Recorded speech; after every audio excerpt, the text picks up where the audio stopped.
Not all the action around the Wisconsin has been inside. If you had the chance to wander over to the USS Wisconsin last month, you may have noticed a boat alongside the ship with the occasional scuba divers bobbing up and down beside the hull. It's part of an underwater inspection by Norfolk Seaward Marine Services. The Triple N got to tag along with the crew to get an idea of what it was all about. To be comfortable in the water, you have to know your guys topside that they can take care of you. So basically, you put your life in their hands every day and vice versa. Divers are motivated people. I mean, not everybody wants to do this job.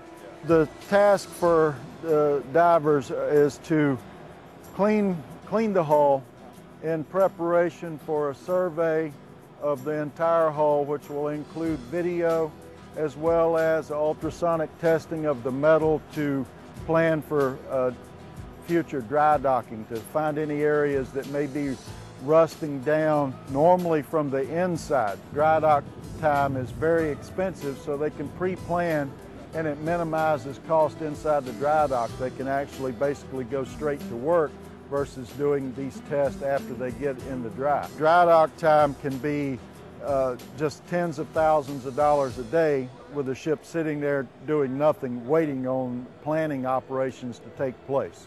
When they go in dry dock, that it will be to get hull plating replaced if need be, to redo the paint coating that is now protecting the ship.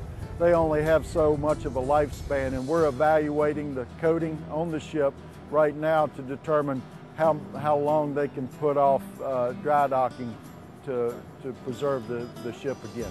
An average Navy ship, they are about 10 years between dry dockings. They are trying to push that through the use of divers. They're trying to push that on out to 12 years.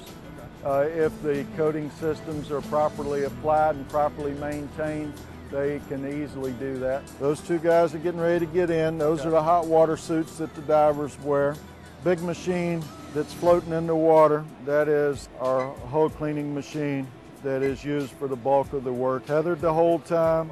We have comms with the diver, communications with the diver, hardwired in.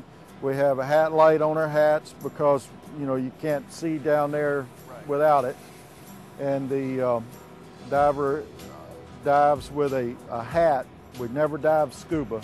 Underneath the ship is no place for a scuba diver. Hat weighs about 35 pounds. That white one there is brand new, and that was $7,200. He's rather proud of it. Like I said, nobody jumps in, everybody walks down the ladder, in and out. You see the hose going in, that's the diver's umbilical, otherwise known as the lifeline. And the divers getting in the water, they talk to the dive supervisor who is inside the boat with the communication boxes and monitors all the divers. We generally have 3 divers in the water all day long. He's getting used to the cold water right now. That first rush is always a wake-up call in the morning. 42, 43 degrees right now. He's 4 or 5 feet down right now, if you can still see his hat. So we have some visibility here, which is nice, even though we don't have a whole lot of clearance under the ship. So the diver actually gets on the machine. He's plugging up to the machine now. Now he went in on a dive hose, and he now is unplugging from that dive hose, plugging onto the air line that's on the scamp, on the big machine. And he will have the same thing, the air line, the hot water, the comms, and the hat light. And he will get on the machine and drive it. Layman's terms, that's our big machine, the big lawnmower. And you get on it and you drive it on the hull. There is a tremendous amount of trust between the divers, and because everybody here does the same thing.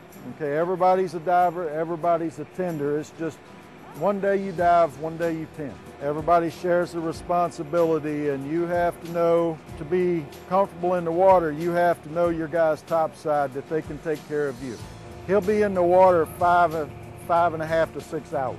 At the depth of the water, that's safe bottom time for him, keeps him in a no decompression table.